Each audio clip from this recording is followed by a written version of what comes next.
अथ पंचदशो अध्याय भिन्न भिन्न सिद्धियों के नाम और लक्षण। भगवान श्री कृष्ण कहते हैं, प्रिय उद्धव, जब साधक इंद्रिय प्राण और अपने मन को अपने बस में करके अपना चित्त मुझ में लगाने लगता है, मेरी धारणा करने लगता है, तब उसके सामने बहुत सी सिद्धियां उपस्थित होती है। उद्धव जी ने कहा, अच्युत, कौन सी धारणा करने से कौन सी सिद्धि प्राप्त होती है और उनकी संख्या कितनी है? आप ही योगियों की सिद्धियां देते हैं, अतः आप ही इसका वर्णन कीजिए। भगवान श्री कृष्ण ने कहा, प्रिय उद्धव, धारणा योग के परगामी योगियों ने 18 प्रकार की सिद्धियां बतलाई है। इनमें 8 सिद्धियां तो प्रधान रूप से मुझ में ही रहती है और दूसरों में न्यून तथा 10 सत्वगुण में के विकास में मिल जाती है। उनमें 3 सिद्धियां तो शरीर की है, अनिमा, महिमा और लघिमा। इंद्रियों की एक सिद्धि है प्राप्ति, लौकिक और पारलौकिक पदार्थों का इच्छा अनुसार अनुभव कराने वाली सिद्धि है प्राकाम्य।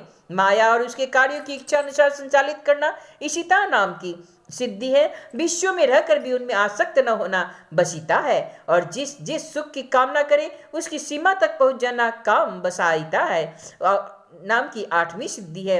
ये 8 सिद्धियां मुझ में स्वभाव से ही रहती है और जिन्हें मैं देता हूँ उन्हीं को अंशतः प्राप्त होती है। इनके अतिरिक्त और भी कई सिद्धियां हैं। शरीर में भूख प्यास आदि के वेगों का न होना, बहुत दूर की वस्तु देख लेना और बहुत दूर की बातें सुन लेना, मन के साथ ही शरीर का उस स्थान पर पहुंच जाना, जो इच्छा हो वही रूप बना लेना, दूसरे शरीर में प्रवेश करना, जब इच्छा हो तभी शरीर छोड़ना, अप्सराओं के साथ होने वाली देव कीड़ा का दर्शन, संकल्प की सिद्धि, सब जगह सबके द्वारा बिना ननु नच के आज्ञा पालन, ये 10 सिद्धियां सत्व गुण के विशेष विकास से होती है।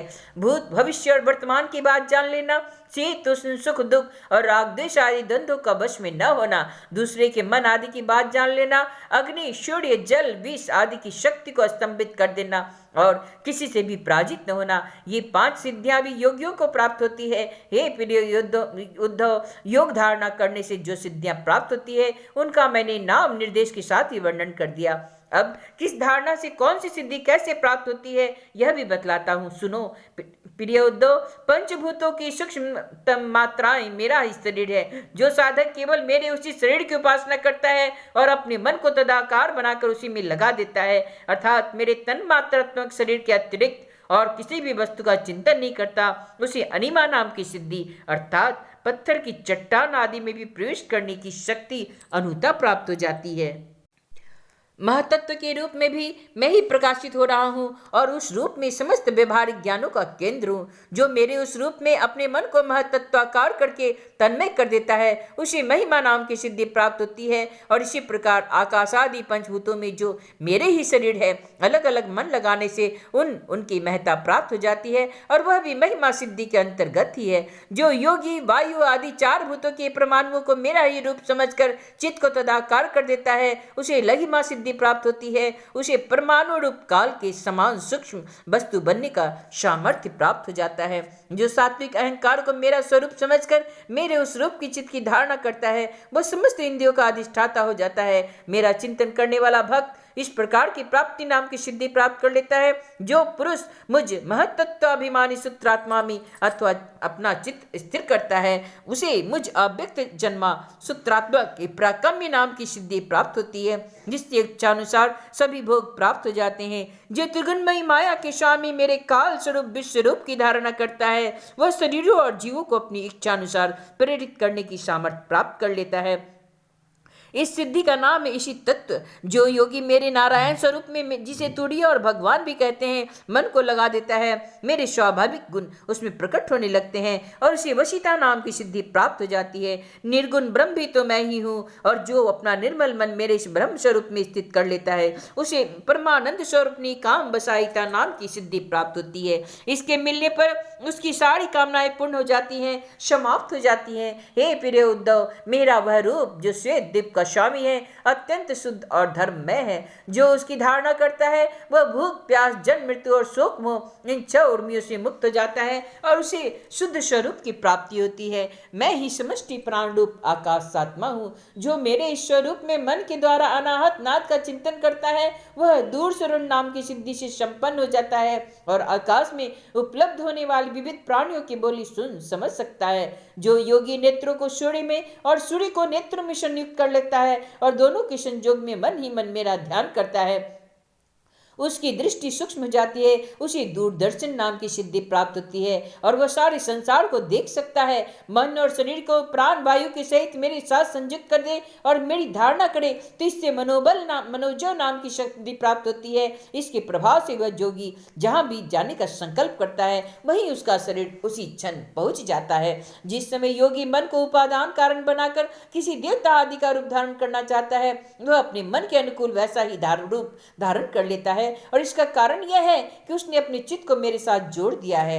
जो जोगी दूसरे शरीर में प्रवेश करना चाहता है मैं ऐसी भावना करे कि मैं उसी शरीर में हूँ, ऐसा करने पे उसका प्राण वायु रूप धारण कर लेता है और वह एक फूल से दूसरे फूल पर जाने वाले भंवरों के समान अपना शरीर छोड़कर दूसरे शरीर में प्रवेश कर जाता है। योगी को यदि शरीर का परित्याग करना हो तो एड़ी से गुदा द्वार को दबाकर प्राण वायु को क्रम से हृदय वक्षस्थल कंठ और मस्तक में ले जाए, फिर ब्रह्म रंध्र के द्वारा मुझे ब्रह्म में लीन करके शरीर का परित्याग कर दे।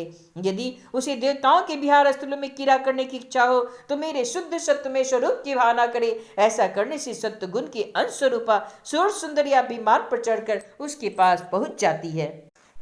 जिस पुरुष ने मेरे सत्य संकल्प स्वरूप में अपना चित्त स्थिर कर दिया है उसी के ध्यान में संलग्न है। वह अपने मन से जिस समय जैसा संकल्प करता है उसी समय उसका वह संकल्प सिद्ध हो जाता है। मैं ईशित्व और वशित्व इन दोनों सिद्धियों का स्वामी हूँ, इसलिए कभी कोई मेरी आज्ञा टाल नहीं सकता। जो मेरे उस स्वरूप का चिंतन करके उसी भाव से युक्त हो जाता है मेरे समान उसकी आज्ञा को भी कोई टाल नहीं सकता।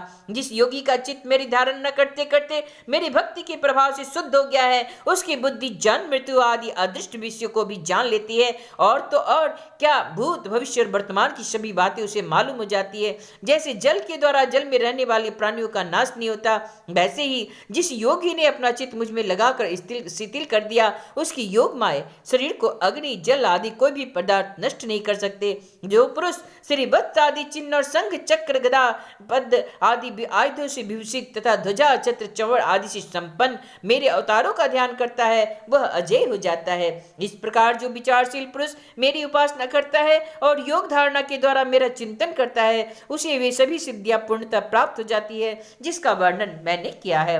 प्यारे उद्धव, जिसने अपने प्राण मन इंद्रियों का पर विजय प्राप्त कर ली, जो संयमी है और मेरे ही स्वरूप की धारणा कर रहा है उसके लिए ऐसी कोई भी सिद्धि नहीं जो दुर्लभ हो। उसने तो सभी सिद्धियां प्राप्त कर ली, परंतु श्रेष्ठ पुरुष कहते हैं कि जो लोग भक्ति योग अथवा ज्ञान योग आदि उत्तम योगों का अभ्यास कर रहे हैं जो मुझ में एक हो रहे हैं और उनके लिए इन सिद्धियों का प्राप्त होना एक विधि है, क्योंकि इनके कारण व्यर्थ ही उनके समय का दुरुपयोग होता है। जगत में जन्म औषधि तपस्या और मंत्र आदि के द्वारा जितनी सिद्धियां प्राप्त होती हैं वे सभी योग के द्वारा मिल जाती है, परंतु योग की अंतिम सीमा मेरी शारूप्य सालोक्य आदि की प्राप्ति बिना मुझ में चित्त लगाए किसी भी साधना से नहीं प्राप्त हो सकती। ब्रह्मवादियों ने बहुत से साधन बतलाए हैं, योग सांख्य और धर्म आदि, उनका एवं समस्त सिद्धियों का एकमात्र मैं ही हेतु हूँ, स्वामी हूँ और प्रभु भी हूँ। जैसे स्थूल पंचबुद्धों में बाहर भीतर सर्वज्ञ सर्वत्र सूक्ष्म पंच महाभूति है, सूक्ष्म भूतों के अतिरिक्त स्थूल भूतों की कोई सत्ता नहीं,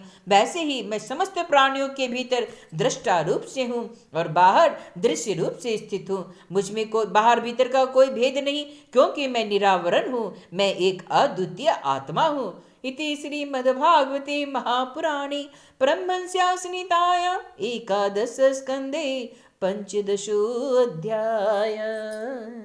श्री कृष्ण गोविंद हरे मुरारी, हे नाथ नारायण वासुदेव।